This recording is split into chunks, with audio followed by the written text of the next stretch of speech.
Mr. Deutch is recognized. Thank you, Madam Chair.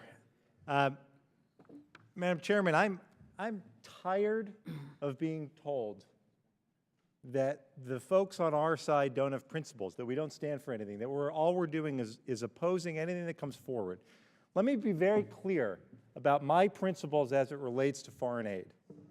My principles are that it is in this nation's best interest to spend considerably less than 1% of our federal budget, considerably less, on the type of bilateral economic assistance that this amendment speaks to.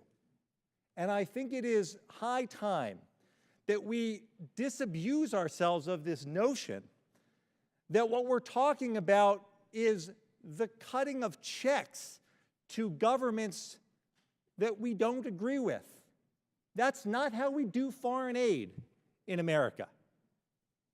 The bilateral assistance, I would encourage everyone to flip through the 35 pages in the Secretary of State's Foreign Operations description of bilateral economic assistance. And I would suggest that as we look to these countries that we disagree with, that we bear in mind that ultimately what we're trying to do is move their position, is to change their position. And I would suggest that this is not, we're not offering candy to these countries. We are offering $846 million for maternal health and child health programs, because every year in the developing world, 358,000 mothers die from complications related to pregnancy and childbirth. And $691 million for malaria programs, because 800,000 people every year die of malaria, and 250 million people are infected. And we could go through on and on through the fight against global HIV/AIDS epidemic, $150 million for nutrition, $236 million to fight tuberculosis. I would go back to the point raised earlier, comparing the world to a neighborhood and what we would do in our neighborhood if someone didn't cut the yard. I would respectfully suggest that if any of us lived in a neighborhood where there was a malaria outbreak, it wouldn't matter how much we despise the people who contract malaria. If we sit back and do nothing, then it could well spread to our friends in our neighborhood and to us. That's what foreign aid is.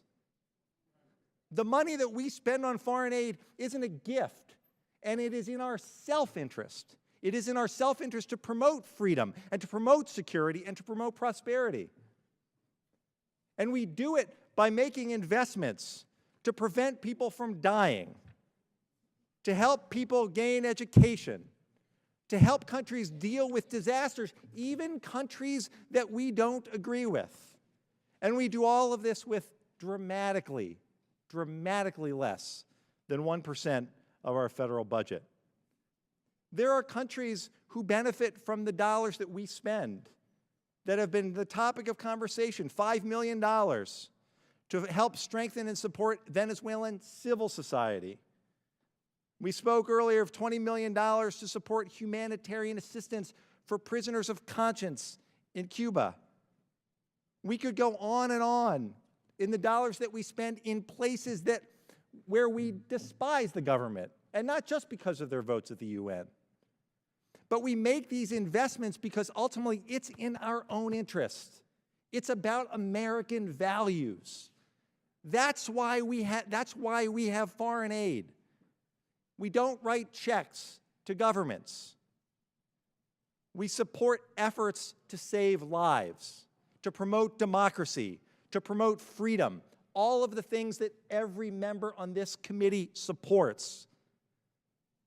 So I'm not sure if we went through the list of all of the countries who receive this bilateral economic assistance. Will the gentleman yield for a moment for a question? I'm not quite finished. For just a question. Let me just finish. I'm not sure if we went through this list, which countries that we dislike the most receive the aid to do the things that we all believe need to be done the most. But I know ultimately that it's in our nation's best interest. I'll yield for a question. Where does the money come from, sir? Where does the money come from? Reclaiming my time. Not one time have you mentioned reclaim in time. all of your Thank high you. ideals Mr. that you've Deutch, outlined taxpayer That's- dollars. yeah, Mr. Deutsch's time. We have 15 seconds. And I will conclude with this. I know exactly where the dollars come from, and it is a worthy investment of our nation's tax dollars to promote freedom, to promote democracy, and to do it in a way that simultaneously saves lives, improves lives for people in countries that we respect and support, and even in those countries that we want to change. Thank you, That's how Mr. we help Deutch. accomplish it. Gentleman's time has expired.